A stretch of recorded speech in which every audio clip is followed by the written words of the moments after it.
I'm going to start on a slightly somber note. 2007, 5 years ago, my wife gets diagnosed with breast cancer, stage 2B. Now, looking back, the most harrowing part of that experience was not just the hospital visits. These were very painful for my wife, understandably so. It was not even the initial shock of knowing that she had breast cancer, just 39 years old. Absolutely no history of cancer in her family. The most horrifying and agonizing part of the whole experience was we were making decisions after decisions after decisions that were being thrust upon us. Should it be a mastectomy? Should it be a lumpectomy? Should it be a more aggressive form of treatment given that it was stage 2B with all its side effects? Or should it be a less aggressive form of treatment? And these were being thrust upon us by the doctors. Now, you could ask this question, why were the doctors doing this? Now, a simplistic answer would be the doctors are doing this because, they want to protect themselves legally. I think that is too simplistic. These are well-meaning doctors. Some of them have gone on to become very good friends. They're probably simply following the wisdom that has come down the ages, this adage that when you're making decisions, especially decisions of importance, it's best to be in charge, it's best to be in control, it's best to be in the driver's seat. And we were certainly in the driver's seat, making all these decisions. And let me tell you, if some of you have been there, it's the most agonizing and harrowing experience. Which got me thinking, said, is there any validity to this whole adage that when you're making decisions, it's best to take the driver's seat, be in charge, be in control? Or are there contexts where we are far better off taking the passenger seat and have someone else drive? For example, a trusted financial advisor, could be a trusted doctor, etc. And since I study human decision making, I said I'm going to run some studies to find some answers. And I'm going to share one of these studies with you today. So, imagine that all of you are participants in this study. I'm going to tell you that what you're going to do in this study is you're going to drink a cup of tea. If you're wondering why, I'll tell you why in a few seconds from now. You are going to solve a series of puzzles, and I'm going to show you examples of these puzzles momentarily.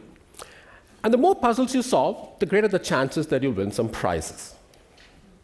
Now, why do you have to consume the tea? Why? Because it makes a lot of sense. In order to solve these puzzles effectively, if you think about it, your mind needs to be in two states simultaneously, right? It needs to be alert, for which caffeine is very good. Simultaneously, it needs to be calm, not agitated, calm, for which chamomile is very good.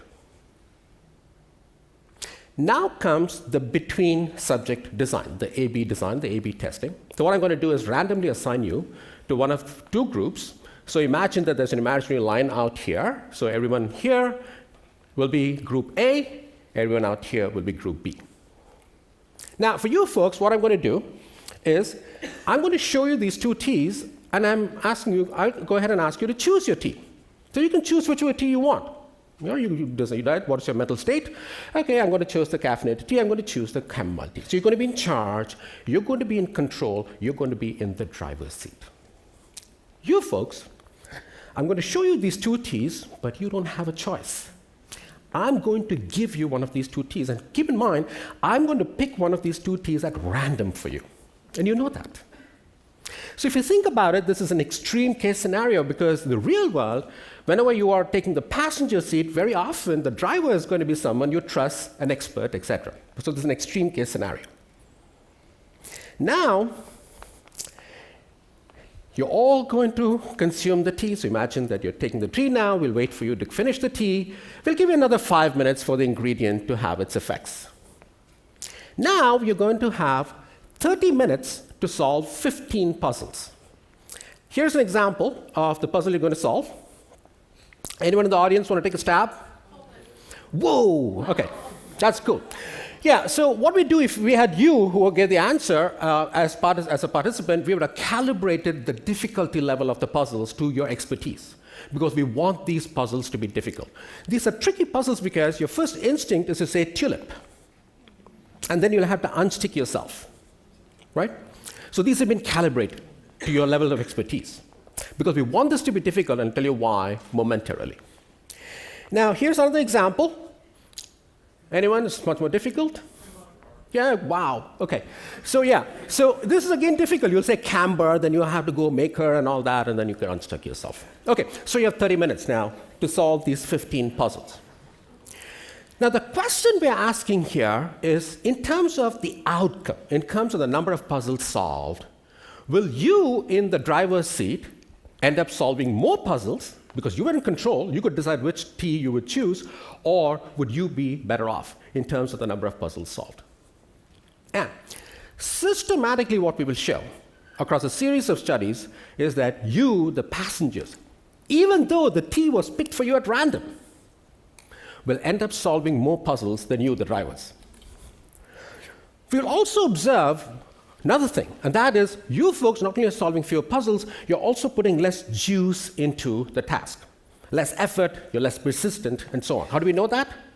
Well, we have two objective measures. One is, what is the time on average you're taking in attempting to solve these puzzles? You will spend less time compared to you. Second, you have 30 minutes to solve these. Are you taking the entire 30 minutes? Are you giving up before the 30 minutes elapse? You will be more likely to give up before the 30-minute elapses. Compared to you. So you're putting in less juice, and therefore the outcome, fewer puzzles solved. Now brings us now to why does this happen? Right? And under what situations, when would we see this pattern of results where the passenger is going to show better, more favorable outcomes compared to the driver? It all has to do with when you face what I call the INCA. It's an acronym that stands for the nature of the feedback you're getting after you made the decision.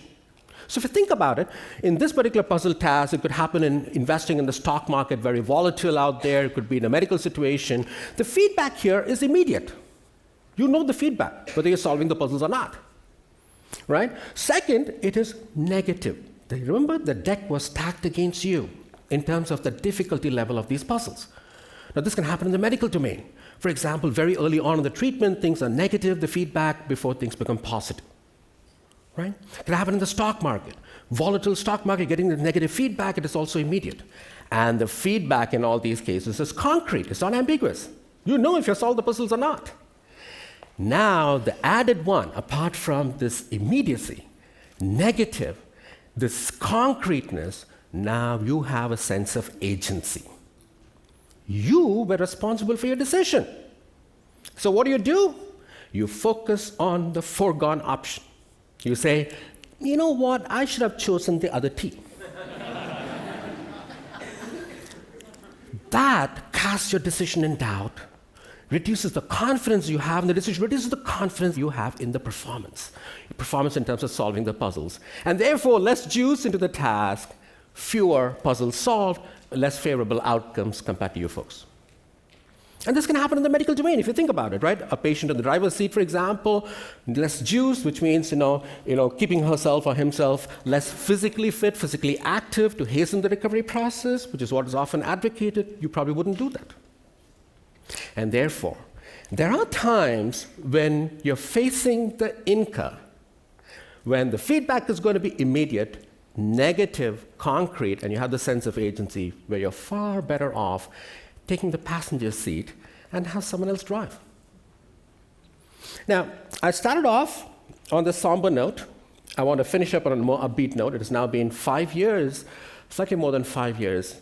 And the good news, thank God, is that the cancer is still in remission. So it all ends well. But one thing I didn't mention was that very early on into her treatment, my wife and I decided that we will take the passenger seat. And that made so much of a difference in terms of the peace of mind that came with that. We could focus on her recovery. We let the doctors make all the decisions, take the driver's seat. Thank you. Thank you.